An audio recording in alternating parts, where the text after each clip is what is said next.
ইনি হলেন মধুবালা দেবী। ইনি এনার বড় ছেলে দীনেশ আর বৌমা সোনালীর সঙ্গে বিলাসপুর গ্রামেই বাস করেন। দীনেশদের সংসার চাষবাস আর দোকানদারি করে ভালোই চলে, অবস্থাও বেশ ভালো। আর মধুবালা দেবীর ছোট ছেলে গৌরব ও ছোট বৌমা শালুক থাকেন কলকাতা শহরে। এর আগে অনেকবার ছোট ছেলে মাকে নিয়ে যেতে চেয়েছিল, কিন্তু মধুবালা দেবী স্বামীর ভিটে ছেড়ে কলকাতায় যেতে চায়নি। তাই মাঝে মধ্যে ছোট ছেলে ও বউ গ্রামে মার সাথে দেখা করতে আসে। কাজের চাপে বহুদিন গ্রামের বাড়িতে আসতে না পারায় এইবার কদিনের ছুটি নিয়ে গৌরব আর শালুক মা মধুবালা দেবীর সঙ্গে দেখা করতে আসছে।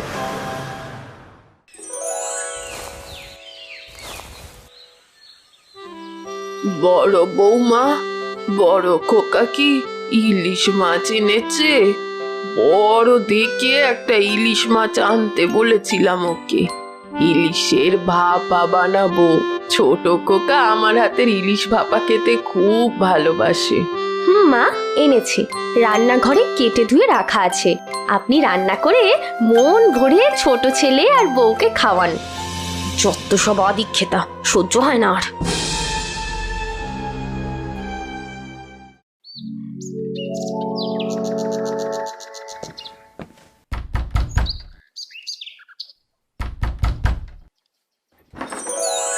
তোদের এত দেরি হলো কেন রে? কখন থেকে অপেক্ষা করছি। আয় আয় বাবা, তাড়াতাড়ি আয়।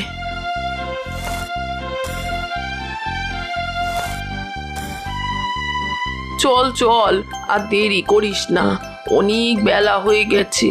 ব্যাগপত্রগুলো ভেতরে রেখে হাত পা ধুয়ে আমি খেতে দিচ্ছি।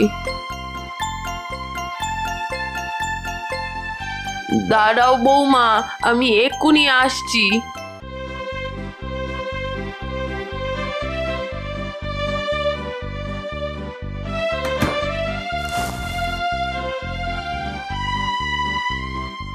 এই দেখো তো বৌমা, কেমন লাগছে এই দুটো সোয়েটার?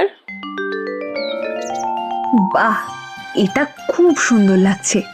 কি অপূর্ব দেখতে সোয়েটার দুটো, আর কি সুন্দর হাতের কাজ করে কলকা আঁকা। কি দারুণ কালার কম্বিনেশন। বলো তো দেখি, এগুলো কে বানিয়েছে? কে গো, কে বানিয়েছে? মা বানিয়েছে এগুলো।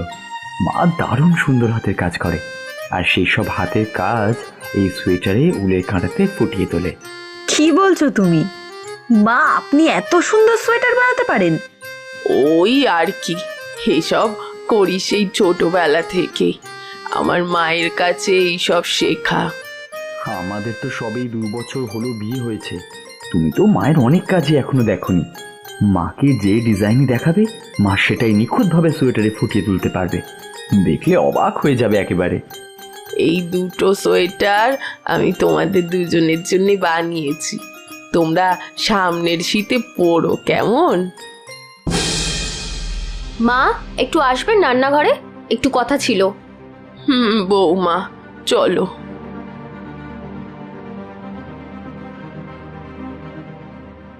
মা, আমাদের খাচ্ছেন, আমাদের পড়ছেন, আর যত ভালো জিনিস দেওয়ার সময় সবই ছোট ছেলে আর বৌমাকে দিচ্ছেন। বাহ, এটা আপনার কেমন কাজ শুনি? এইসব তুমি কি বলছো বৌমা? নিজের ছেলে বৌমাকে হাতে বানানো দুটো সোয়েটারই তো দিয়েছি। কি খারাপ কাজ করলাম আমি? অবশ্যই তুমি খারাপ কাজ করেছো মা। সোনালি ভেবেছিল ওর জন্যই তুমি হয়তো সোয়েটারটা তৈরি করেছো। ওই সোয়েটারটা ওর খুব পছন্দও হয়েছে, তারপরও তুমি ওটা ছোট বৌমাকে দিয়ে দিলে। বড় বৌমা, আমি তোমাকেও বানিয়ে দেব পরে। আজ আমার পছন্দের সোয়েটার দিয়েছেন, কাল সোনা দানা জমি জায়গা সবই ওই ছোট ছেলে আর বউকে দিয়ে দেবেন হয়তো। তুমি ঠিকই বলেছো সোনালি, ছোট ছেলের প্রতি মায়ের একটু বেশিই ভালোবাসে। তুই বৌমার এই কথায় সায় দিচ্ছিস বড় খোকা? দেবে না তো কি করবে? হ্যাঁ, হায় ভগবান, নিজের ভাইয়ের প্রতি এত হিংসে কারোর হতে পারে? অনেক হয়েছে, এবার আপনি এই বাড়ি থেকে বিদায় হন তো। যান না, গিয়ে থাকুন না ছোট ছেলে আর বৌমার কাছে। অনেক টাকা ওদের, কদিন ওদের বাড়ি গিয়েও তো গিলতে পারেন। দিদি, এ আপনি কেমন ভাবে কথা বলছেন মায়ের সঙ্গে? ও, তোমরা সব শুনেছো? তা ভালোই হয়েছে। তা বাপু বলি, অতই যখন দরদ তখন তো মাকে নিজের সাথেই নিয়ে যেতে পারো। নিয়ে যাব দিদি, মাকে আমাদের সঙ্গেই নিয়ে যাব। মায়ের কদর সবাই বোঝে না। দাদা, তোরা মায়ের সাথে এমন ব্যবহার করিস জানলে তো কবেই আমি মাকে এখান থেকে নিয়ে চলে যেতাম। মা, আপনি চলুন আমাদের সঙ্গে, এখানে আপনাকে থাকতে হবে না।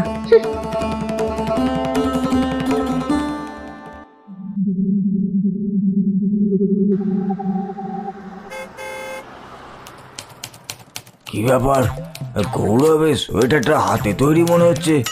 ওই সোয়েটারটা কোথা থেকে পেলো? যাই তো দেখি। কি গৌরব, এই সোয়েটারটা তুমি কোথায় পেলে? হ্যাঁ, বেশ লাগছে তো। ধন্যবাদ স্যার, ওই গ্রামে গিয়েছিলাম, ওখান থেকেই নিয়ে এসেছি। এই হাতে তৈরি সোয়েটারটা গ্রামে বিক্রি হয়? না না স্যার, এটা আমার মা নিজে হাতে আমার জন্য তৈরি করেছেন। ও তাই বলি, তুমি এই সোয়েটার হঠাৎ করে কোথা থেকেই বা পেলে? আমরা এসে বৌদি ভাই মাসিমার কাজটা বাড়িয়ে দিয়েছি বলো। আরে, বন্ধুর বাড়িতে এসেছো, এতে কাজ বাড়িয়ে দেওয়ার আবার কি হলো? আর এইটা যদি আমরা তোমাদের বাড়িতে যেতাম, তোমরা কি না খাইয়ে ছাড়তে? গৌরবকে বলেছিলাম কফি হাউস বা কোনো পার্কে বসে আলোচনাটা সেরে নিতে, সেই ও জোর করে বাড়িতেই নিয়ে এলো। খুব ভালো করেছো। এই নাও বাবা, গরম গরম কচুরি খাও। অসাধারণ স্বাদ মাসিমা, অসাধারণ। সত্যি মুখে লেগে থাকার মতো একেবারে। বৌদি, তোমার আর গৌরবের সোয়েটার কোথা থেকে কিনেছো গো? কি দারুণ হাতের কাজ। সত্যি ঠিক বলেছিস, কোথা থেকে এনেছিস বলতো? আমার শাশুড়ি মা নিজের হাতে বানিয়েছেন। সত্যি মাসিমার হাতের কাজ এত সুন্দর, এমন হাতের কাজের সোয়েটার তো এখন আর দেখাই যায় না। বলছি, ও মাসিমা, আমার জন্য একটা তৈরি করে দেবেন গো এমন সোয়েটার? ওর তৈরি করে দিলেও আমাকেও একটা তৈরি করে দিতে হবে কিন্তু মাসিমা, আমার ছেলের জন্য। এইটা তো হাতে তৈরি সোয়েটার, অনেক সময় লাগে। সে সময় লাগুক, আমি তোমাদের সকলের জন্য একটা করে সোয়েটার তৈরি করে দেব। তাহলে তো আর কোনো কথাই নেই। তবে আমাদের সবার একটা শর্ত আছে। মাসিমা যদি সেই শর্তে রাজি থাকেন, তবেই আমরা সোয়েটার বানাবো। এমন শর্ত? কেমন শর্ত আবার বাছা? আমাদের সবার থেকে আপনাকে উপযুক্ত পারিশ্রমিক নিতে হবে সোয়েটার বানানোর জন্য। একদমই তাই, তবেই কিন্তু আমরা বানাবো মাসিমা। তোমাদের সবার কথা শুনে একটা কথা মাথায় এলো। কি কথা শালুক? মায়ের তৈরি সোয়েটারগুলো যেই দেখছে তারই পছন্দ হয়ে যাচ্ছে। আচ্ছা, এখন তো অনলাইনের যুগ, তো মায়ের বানানো এমন হাতের কাজের সোয়েটারের জন্য একটা ওয়েবসাইট খুলে দিলে কেমন হয়? যেইখান থেকে ধীরে ধীরে মায়ের পরিচিতি বাড়বে, মায়ের নিজস্ব পরিচয় হবে। ও মা, আপনি কি বলেন? আমি তো অত কিছু বুঝি না মা, তবে মন দিয়ে সোয়েটার বানিয়ে দিতে পারবো। হ্যাঁ, তাতেই হবে মা, বাকিটা আমরা দেখে নেব। তুমি আমাদের শিখিয়ে দেবে, আমরাও শিখে নেব। মা, এতদিন আপনার তৈরি সোয়েটার শুধু আমরাই পরলাম, এইবার দুনিয়ার সঙ্গে পরিচয় হোক। মায়ের বানানো সোয়েটারগুলোর নাম হবে মধুবালা সোয়েটার।